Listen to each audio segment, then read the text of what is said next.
Bills Mafia and hashtag Nation, welcome. It seems like a regular occurrence for us lately. Weird, right? I know, right? It's well, we decided to, talk Ryan and Joe out of retirement just after the draft to come on and talk. We are going to give you the Buffalo Bills draft recap tonight. As always, you can find all of our stuff on our socials, TikTok, Twitter, Instagram, and Facebook. All of our shows will be on iTunes and Spotify following it. In association with crier.co. The Tonight Show is sponsored by Mr. Rogers Homes. Make sure you go down in the description of the video to check that out. But the Buffalo Bills have drafted, as well as every other team, and there's some mixed reviews on Twitter, mixed reviews in the media of how the Buffalo Bills did. We are actually going to take a look at the Buffalo Bills draft picks. Are the Bills better now than they were at the start of Wednesday? And, we're going to go back and forth. And we're going to need your help in the chat to do that as well.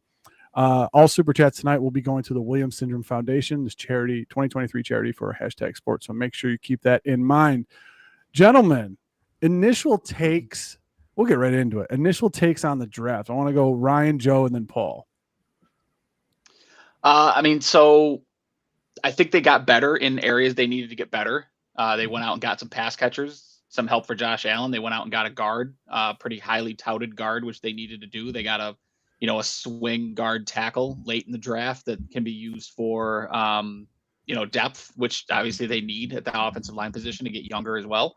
I think there was a pretty significantly questionable pick in the third round that I think is going to leave this draft class wanting a bit. I think you heard from Bean yesterday when he talked to the media that I don't know how to take anything other than the third round pick was a panic pick, but I guess that remains to be seen. But I think where they were Wednesday versus today, I think they're definitely a better team. And I think they improved on a lot of areas where we wanted them to improve. That, offensive line, which turns into the running game. And then obviously they went out and got some pass catchers, big physical guys that they don't have on their roster right now. To help Josh Allen out, because that's the key, right? You've got you've got a unicorn at the offensive, most important position on the offense and the team is in general, and you got to go get him weapons. So I think they're better than they were on Wednesday, which is really all you can ask for heading into the draft. Nice. Joe, what do you got, buddy? Yeah, I'll do a quick plug here real quick. So if you go over to hashtag sports TikTok channel, I actually am currently grading every single team's draft. I already did the Bills. And I actually think I did a short, into a short for YouTube, because I know some YouTube folks don't know how the TikTok world works. So I did that for you. But I gave him A-. I think, that third round pick is probably the one glaring thing that I wish was better. But I was talking to Mario off camera, probably on Saturday. And you know what? If you go back to Coach McDermott's history, other than his 1 year coaching at William & Mary, I didn't see the statistical breakdown of the defense for that one. But he never has an issue getting the best out of his middle linebackers. So I'm not too concerned. What Preston Brown had, 140 some tackles the year he was the middle linebacker, different league back then, different type of player. I'm just saying that if you look back at his coach career with the Eagles or, all the way through, he's always gotten the most out of his middle linebackers. I'm not worried about that. But I do wish that was somebody else. And I would agree with Ryan that seems like a panic pick. Almost again, the pick before the Bills was on linebacker. There was a run on linebackers right before that pick. But I still think we're a better team. We got the best pass catcher in the draft, right? So how can you be upset about that? And I love what Brandon Beane did on day 3. We got 3 or 4 6th-round picks going into next year that we know he's going to bundle and make something into something else. So you can't be upset about that. I gave them A-. I think they did really well, again, minus that third round pick. Yeah, and I'm kind of with Joe on that, right? Because Bean took what would have been 2 players in the second day and turned it into 2+, right? Yeah, so I think that's the kind of value that, like, when we talk about saving a draft, that's the kind of stuff that I think saves drafts, right? Because not only were you able to go and get some players that you're very comfortable with, obviously, but also get assets in future years. That's the kind of stuff that makes your organization better than other ones, right? When you can go and get guys who are going to be able to compete for roster spots. And admittedly, if you take a look at who the Bills drafted, even Alex Austin is competing for a roster spot, right? It was a position in need at corner. The rostered players right now are not exemplary. Alex Austin. I'm going to do that forever. Alex Austin, super high football IQ, right? Not a phenomenal athlete, but a contributor, right? A guy who will go out there and get his nose dirty and plays with a pretty high football IQ. Those are the types of picks that end up making impacts. Dave Jackson his impact was immeasurable when you needed him, right? These are the type of picks that separate your draft class. And I think they often get ignored. Obviously, after day 1 and day 2, you're like, okay, the Bills addressed the needs that you thought they were kind of going to go after, but I'm really disappointed at the wide receiver position. They go out and get a guy who is just absolutely massive. Justin Shorter's a huge individual. And even in undrafted free agency, the Bills have added 6 players so far. And, as is no surprise, a couple offensive linemen and a couple more wide receivers, right? Like, overall, looking at the whole of everything, after the 3 days plus the undrafted free agents, I'm with Joe. I'm really high on what Bean had done, which is a stark contrast to the way that I felt after days 1 and 2. And also, one more point. I also feel like I can't truly grade the full draft until I figure out what happens with those picks next year, right? Like, I can't really say because that's a question, right? Like, what value is value, though. Like, yes, you walked correct. away with more picks than you came in with. And for this team, and I think Ryan and Mara, you'll probably agree with this just as much, right? You got to start getting contributors from every level of the draft, right? How we've seen, excluding last year's draft, right? The Bills have drafted 15 offensive players. What, 4 or 5 of them are still on the team? Like, how many times are you going to allow other teams to take what you've drafted? Yeah, absolutely. Yeah, it's. I mean, we always talk about it a lot of times. We talk like the 5th, 6th, 7th round are the guys that maybe are projects, maybe got injured, maybe they're not there yet, but with some development, that's why you get them in those rounds, because you want to have a 4-year deal, controllable deal for those guys and coach them up and see what happens. Some of them guys do get waived and then go on the practice squad. So, if they're not fully developed, not another team may not take a risk on them to put them on their 53. And we understand that. But now when you look at, a lot of people want to bring up Matt Milano. I mean, Matt Milano was a pick that they got from the Patriots for Mike Gillislee. Wasn't that what the tender? So making value from those picks, I know that wasn't the Bean era, but just before it. But if you look at this whole draft class, I'm with you guys. I think I'm very high on the class for the potential, and Paul hates when I use that word because that's just nothing ever manifests from that. I think 2 things happen. One, I'm higher on Dorian Williams than I think a lot of you guys are, because this guy is an absolute piss missile. I mean, he can get from sideline to sideline. I mean, we haven't seen it, but that's the guy that he's coming in for. Was a guy that was a sideline to sideline guy and had some trouble in the run, but was mostly a coverage guy. What is Williams? I mean, it may have been a panic pick, but this is a guy that has something that you can't coach. He's a coverage linebacker. They may not be going to a lot of 3 linebacker sets, which is fine. They ran primarily out of nickel last year. You picked up Taylor Rapp. You got Poyer back.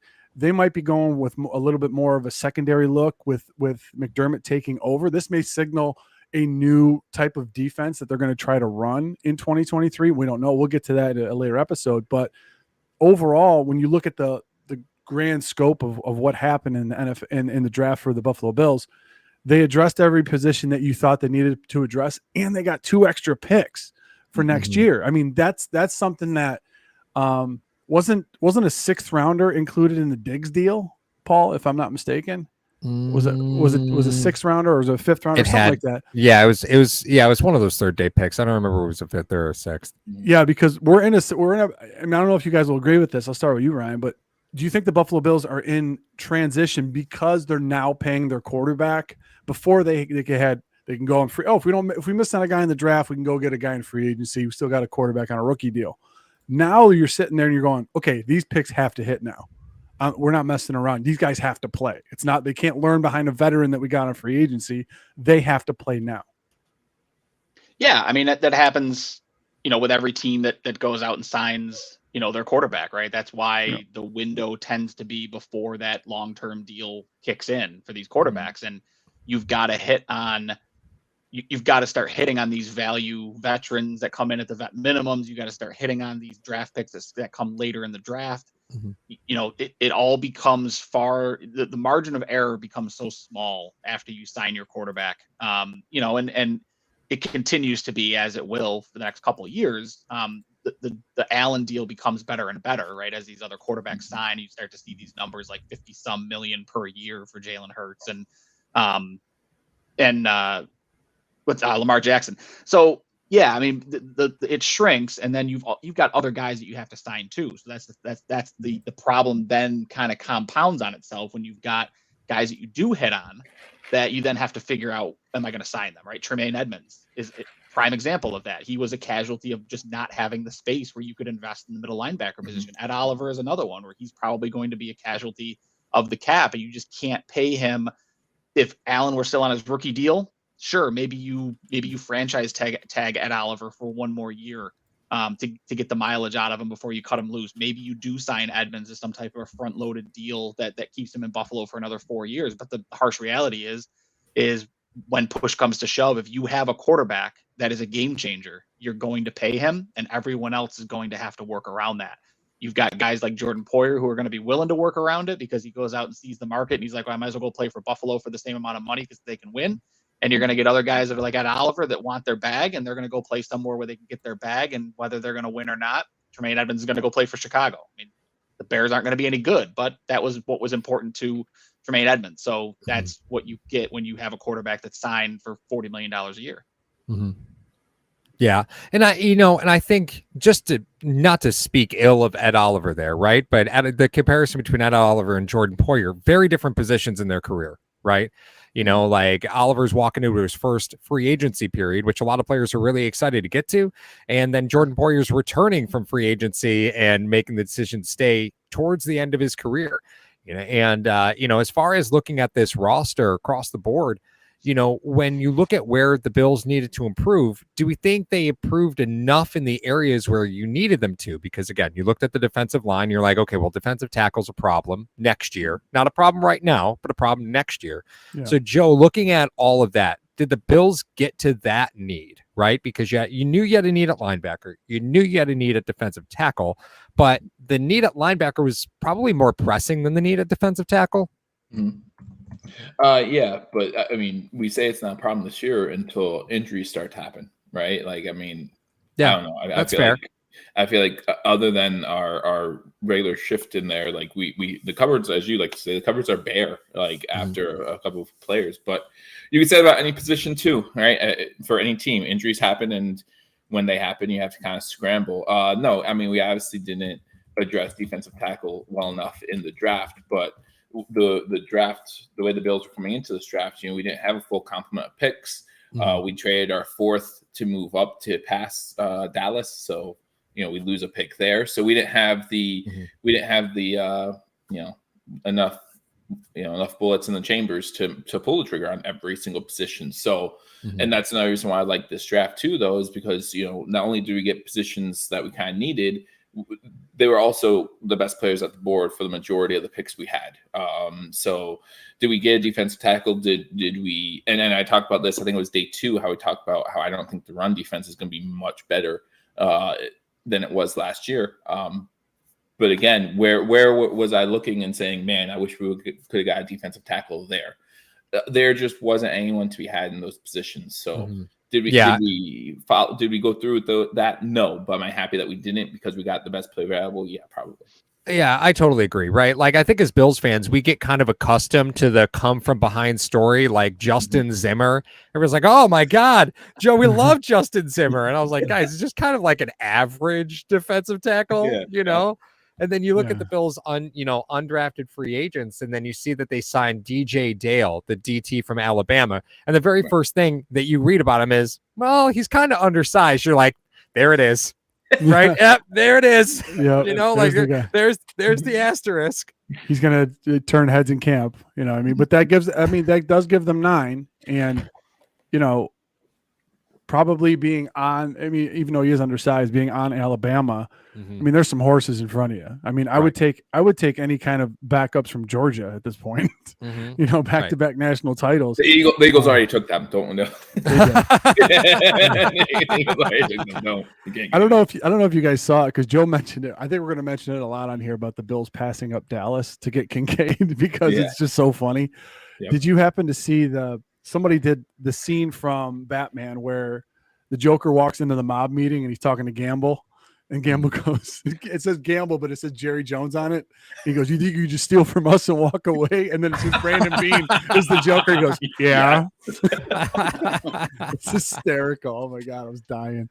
But yeah, I mean, if we went big picture here, if you take names away from it, you know, I mean, I know you can't do that, but I mean, the chat, help me out on this one because I know I'm going to get ransacked by these three guys.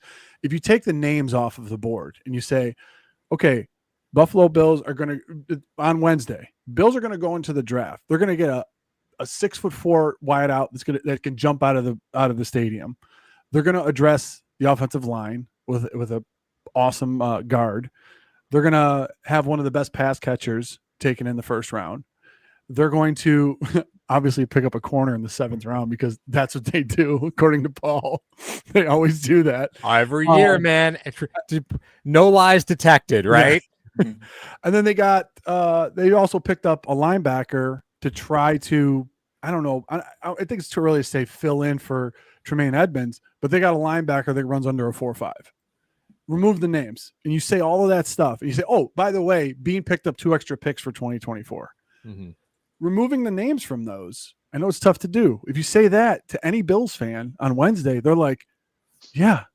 And even Randy comes in. He says they picked up another running back. They got Mims now. So that all intertwined, you know, all this stuff was working. And we talked about it on the draft show. Paul was even saying, you know, they're calling these guys, you know, around the 5th, 6th round and say, hey, listen, if you're not there, we still want you to come in. We still would like to sign you if you don't get drafted. And I know every team does that, but look at the positions that they filled in with that. They end up going for tackle, running back, and defensive tackle. The ones that we thought they should have drafted and addressed that you have to cycle out positions. They just really didn't cycle those. You know what I mean? Like we knew when they took Epineza and Basham and Rousseau, you know, they were cycling that position because they had to. They were losing Addison. They were losing Hughes. They knew they had to do that. You're losing a lot of defensive tackles and you didn't draft it. That's the thing that's kind of like that we were talking about earlier. It's very, very interesting about what the Buffalo Bills did this past season or in this draft. So and I think, you know, when you take a look at the whole and you really step back and look at exactly what Buffalo did, you know, at the wide receiver position, they went out and just copy paste what they think they want. And they looked at Gabe Davis and said, let's just see how many more of them we can find. Because if you look, they didn't add a single receiver under 6'1". Like even the undrafted free agents, I think they're all 6'1", 6'2". Oh yeah. The one kid is Jalen Wayne is 6'2". I forget how tall Shavers is, but I think Shavers is like 6'3". Shavers is 6'6". Shavers is 6'5", 6'6". He's 6'6". He's big. Yeah. Shavers is 6'6", 210. Right, but that's what I mean, right? So you go from because they signed the 2 smaller guys in free agency. Right. They signed their speed guys in free agency. Absolutely right. But I think and they've still got Nyheim Hines that I think they're planning on using in the passing game more because that's where he fits. Right. So, well, again, you could run 21 personnel, right, and have those guys all split out wide. Let's be honest. Nobody was afraid of Reggie Gilliam splitting out wide or Devin Singletary splitting out wide. Like nobody was ever afraid of that. The Bills did it a lot. No one was ever really worried about it. Well, so Ryan, let me ask you this, right? So if we're looking at the method behind what Buffalo did they say catch radius is really what we're worried about here, right? Like we'll teach you to run routes. We'll teach you to get separation. We're looking for catch radius. We're looking for that thing we can't teach, and we can't teach height. That's it. Like if you're not the fastest guy in the world, we're okay with that. We're looking for catch radius here. Yeah, I mean they're looking for guys that attack the football in the air, right? And that's what Josh Allen needs. He needs guys that are going to go fight. But we saw, I can think of a couple of interceptions that he threw last year, Gabe Davis's way, where Davis just didn't try to fight through the corner and try to go get the football. And that results in you don't get a flag, you don't break up the pass, it winds up turning into an interception. That's not going to be a problem with either Kincaid or Shorter. I mean, they both are aggressively attacking the football when it's in the air, and that's what you need when you have a guy like Josh Allen, who at times will make playground throws where he just kind of throws it up and he trusts that someone's going to be down there to go get the football. You've got to have guys that are going to go get the football. He's got Diggs, who from the day that Buffalo traded for him, I said and told Bills fans who maybe weren't familiar with him that he plays bigger than he is. He plays much bigger than 6'1" that he is, because he fights and he's aggressive when the ball's in the air. Knox is not aggressive when the ball's in the air. Gabe Davis has, again, track record of not being aggressive when the ball's in the air. And besides them, they've had a lot of little guys that just can't be aggressive when the ball's in the air, right? Beasley, McKenzie are about separation. So go get guys that are going to be mistake erasers for your quarterback who's prone to making, again, playground decisions that turn into bad plays. You got to have guys that can go erase those mistakes for them. Yeah, that's a great point, right? And I saw in the chat, AK Cash says somebody said Shavers was the best gunner in college football last season. I could tell you what, I know Shorter was played a lot of snaps on special teams, right? And he was a gunner. And you just kind of look at what Buffalo wants, right? And if you play special teams, like you're Buffalo's going to take that. It's going to take that look at you, right? Because I think they've had a lot of special teams specialists, and I think if you look at what Buffalo has done in the past, right? Like Marcus Easley was a totally useless wide receiver, right? Completely useless at the wide receiver position to a point where you couldn't depend on him, right?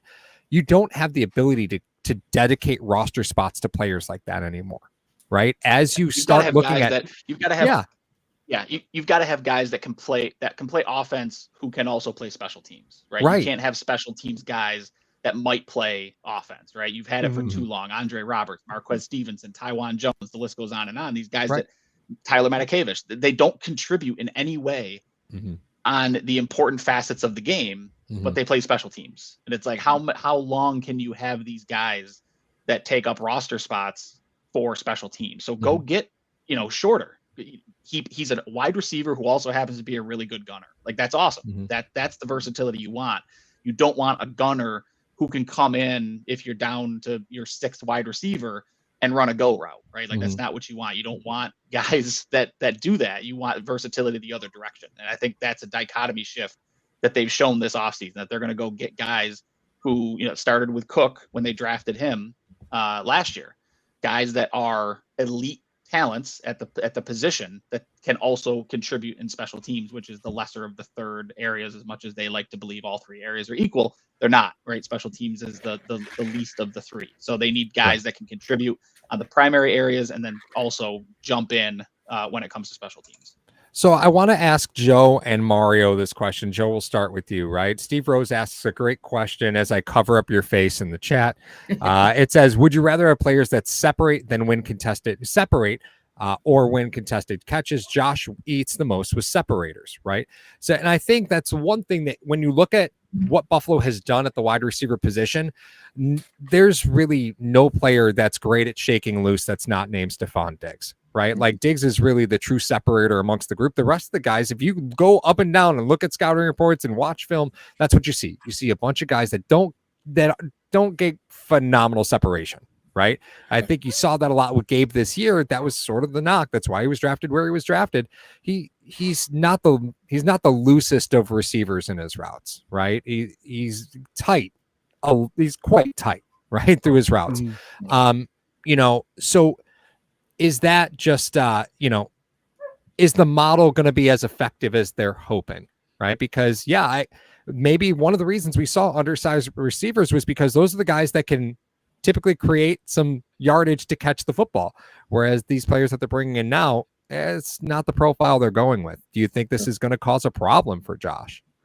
Well, for Steve, I'm going to give a political answer. It depends on your quarterback. Like, it really depends on your quarterback. And in this situation, I'll use Josh Allen, since I'm sure that's who, we want to talk about.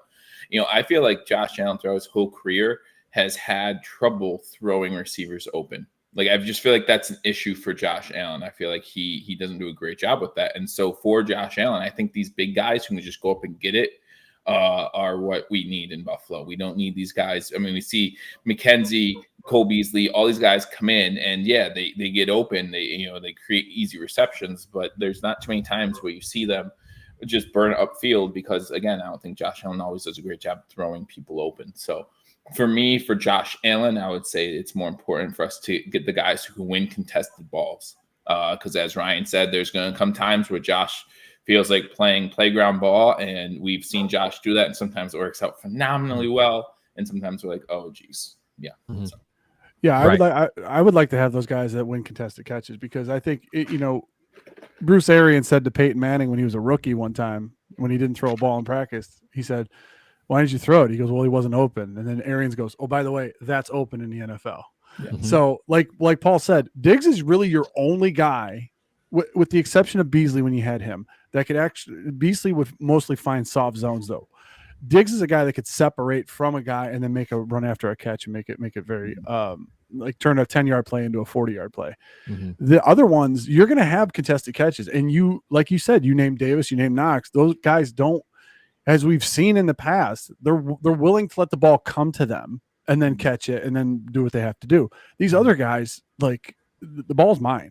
I'm going up to get it. So that, I don't know if that'll change the attitude or the philosophy that Josh Allen has when he's out there, but it will definitely give him a little bit more comfort when he's throwing to those guys, because obviously you got to have that trust with your receiver and your quarterback. Be like, listen, if I throw this up, I don't even know if he's going to come down with it.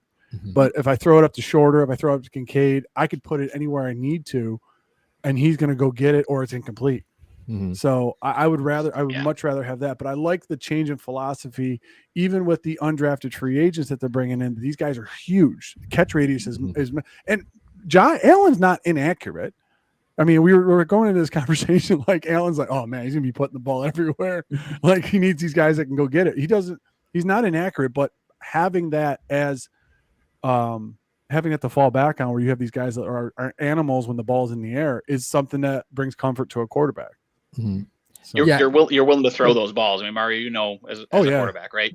If you know a guy's going to get up and attack a football, you're more willing to throw it when he's got a guy on him. And there's that mindset of, I'm going to throw it downfield because he's down there somewhere, right? The guy's down there somewhere. I don't even know if he's open. I'm just going to throw it down because I trust that he's going to be the one to either come down with it or he's going to knock it down and not make it a bad decision. Josh, I mean, besides Diggs, Josh has never had a guy that's just like, I'll throw it, and that's what Gabe Davis was supposed to be, right? He was supposed to be the guy that you could throw those jump balls to, come down with it. The Justin Jeffersons, Jamar Chases. I mean, all the time you see bad throws to those guys, but they just go up and they come down with it. Mm-hmm. So I don't know that it's because Josh can't throw guys open. I just don't think he's had guys that he can trust to throw those contested balls where he thinks they're going to come down with it. Mm-hmm. And I know the chat is lighting up with Dalton Kincaid, Love, and I again, don't get me wrong, love Kincaid, right? I want to just exclude him from this conversation because rookie tight ends typically don't get more than 45 targets, right? And this is a team that's going to throw the ball 45 times a game, right? So like you just got to temper your expectations a little bit. While Kincaid will have an impact on the game, he's not going to be a 100 target guy, right? Like as much as I'm sure a lot of people might think he could handle that, this coaching staff has never once proven that they're going to do that to a rookie ever, right? Like it's just they've never shown that. So I think there's still a lot we have to learn about Kincaid's usage. That's 6 targets. You think he's gonna get like 4 a game? Yeah. Look at what Knox got. Well, I feel like that's what I'm saying is a lot of these things that are happening with the Buffalo Bills, a lot of these are new. And that's why I think a lot of Bills fans are sitting there over the last 4 years. We've seen a pattern in the drafting of Brandon Beane. Now it seems like it's a little bit different. It just feels different.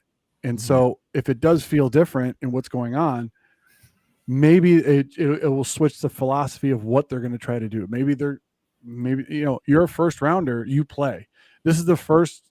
What is this other than Calvin Benjamin, the first receiver that's a first rounder that Josh Allen is going to be able to throw to in his career? Like that's pretty insane. I mean, that's putting a lot on your quarterback to be like, okay, listen, this is what he does when we give him 4th and 5th rounders. Now let's see what happens when we give him a first rounder. And that first rounder is going to play. Like I don't.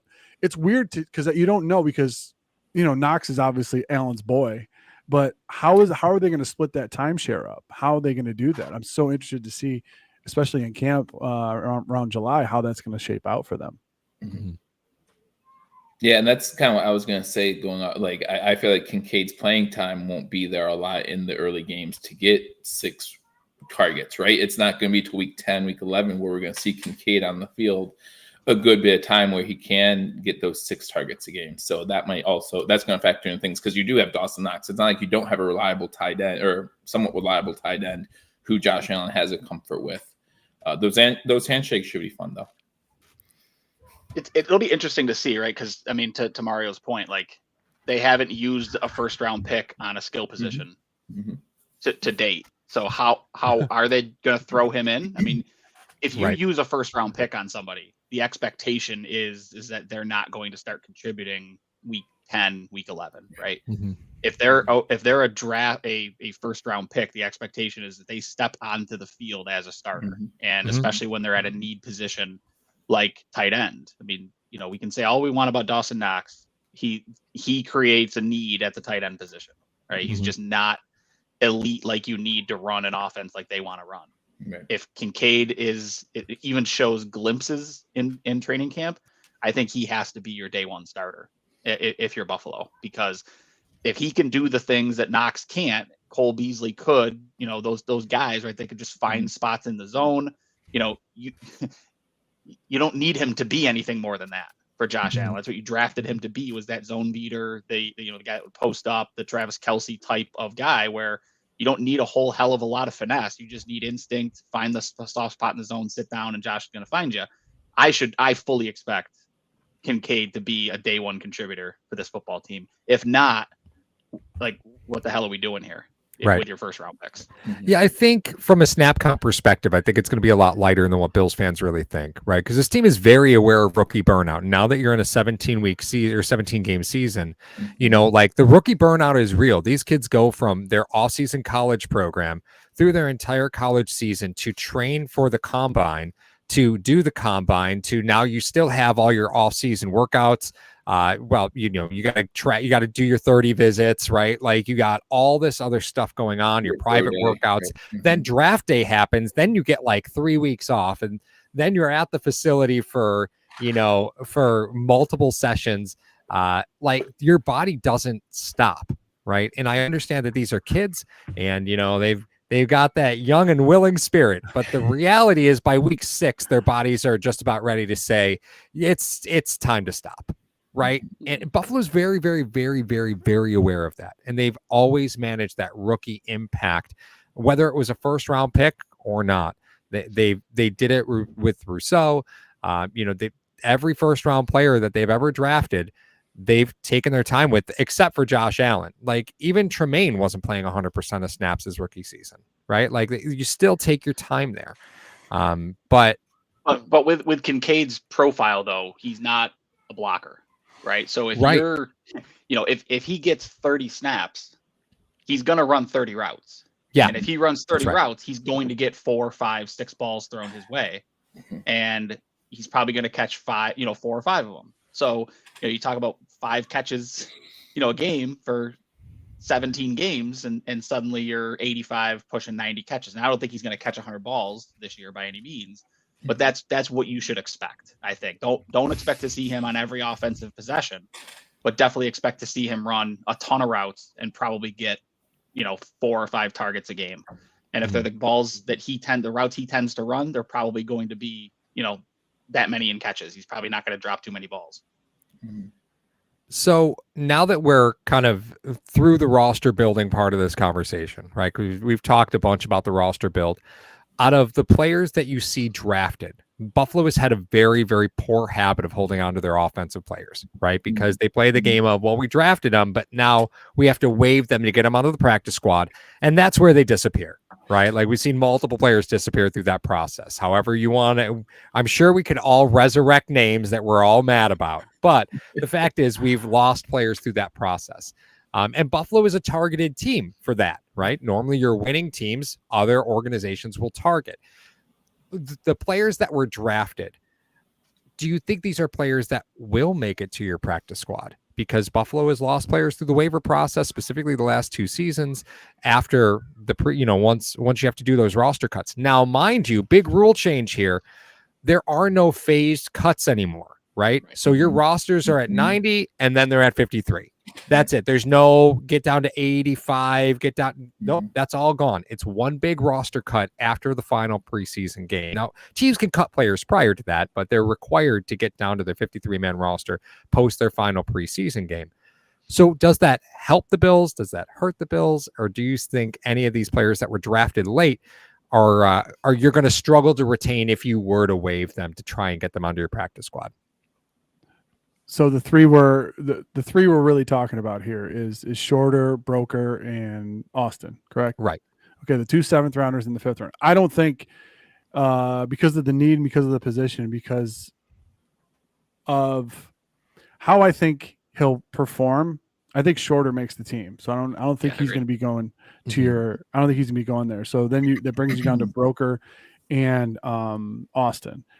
I don't know. But, I mean, if you got a swing guy, a lot of people could have wanted him, but he was drafted in the 7th round. It depends how the tape comes out of him in the preseason games. Plus, the other thing is this: the only one I think who might have a shot at getting taken from somebody else would be Austin, because we've gone through McDermott's background, and he's a defensive backs guy. When you get a defensive back who was coached by Sean McDermott, you know that guy's going to be a lot better than any other kind of defensive backs that you're going to have. Is he a guy that you could put on your practice squad? He'll make it there, but is he a guy that another team would risk a roster spot for him? You know what I mean? Like I said, it's going to depend. If he comes out in his first game, in his first preseason game, he has a pick 6 for 90 yards, he's going to turn some heads. So it all depends on, that's what a lot of teams used to do with some of these guys they might thought that they would lose, that they want to put on their practice squad, was they don't even play them in some preseason games so nobody can see them. And I think it hurts the development of the player, but that's the business of the NFL. You want to keep these guys. So I think Austin would probably be the only one that would be at risk of getting waived and getting picked up by another team. See, I think it might be Broker would be the guy that I would be worried about, just because of his versatility. He was a 3-year starter at Mississippi. I mean, he was he's not an unheralded guy, right? I mean, he was discussed in the draft process. He hurt his ankle in the combine, so they think that hurt his stock just a little bit. But he's a guy where if you try to slide him through on waivers, I very well could see somebody coming in and scooping up a versatile guard tackle swing type of guy, and you've already got one on the roster. So, right. The reality is that he's the guy that out of everyone is the most likely to probably try to get slid in to the practice squad. But I would definitely be worried about losing him if they do want him long term. Right. Yeah. Yeah, I think it helps the Bills in this situation where they didn't have a 4th or 6th round pick who would also be involved in this conversation. Like we had, so many fewer draft picks where there's going to be less players that are going to be available. Whether it's because Broker and Austin make the team or not, I don't know. But we'll see. I think that that Broker, I agree with Ryan that he would probably be the one that I think would go, only because he is a swing offensive lineman, and those are hard to come by. And offensive linemen also, you think about like how injury prone offensive linemen can be, so you want to have as many offensive linemen as you can get. So another team's going to see him and say, hey, we could use that guy to fill this void.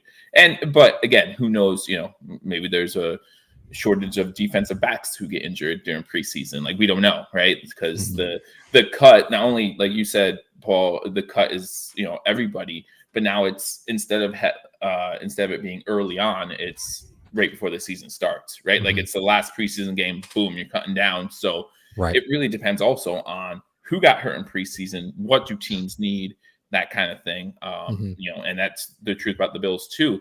All these players could make the team, but if someone gets hurt, someone's able to make it, we might have to look somewhere else, and who knows. Right. And to that point, right, I think the one big cut favors the veteran over favoring the rookie, right? Because if you're talking about if a player is going to get picked up off of waivers, they have to be added to that team's 53-man roster. And you're going to need somebody to come in and contribute for you the first day in the building. You're going to lean more towards, as an organization, most are going to lean more towards veterans, right? In order to make those initial impacts for you. So I don't think it's necessarily a rookie issue anymore, as much as I think, when you're looking at that final cut, veterans are more likely to be picked up through that last cut process. I really don't think you're going to see many rookies trading teams there.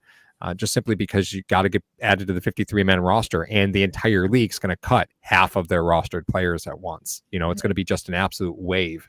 It's going to be crazy. And I do want to point out, because I think the biggest impact on this, real quick, and I'll let you move on, Paul. I think the big impact on this is you're going to see a lot more trades during training camp. I'm so glad you said that. That is exactly what I was going to say. Bills Are Electric brought up a great point, and he said this year we need to trade players to keep good drafted players. Example, trade David Edwards and keep Broker. Broker, I know we talk about him as a swing tackle. I really don't see him as an outer guy, right? I don't see him out on the edges. Just that from the athletic profile standpoint, to me, he projects on the inside.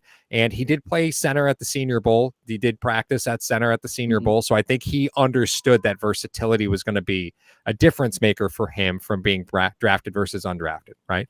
And if you're Buffalo, you have a guy that plays center, they'll keep him on the roster and work that versatility.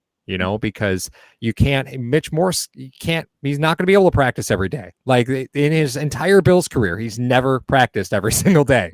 Like, it's never happened.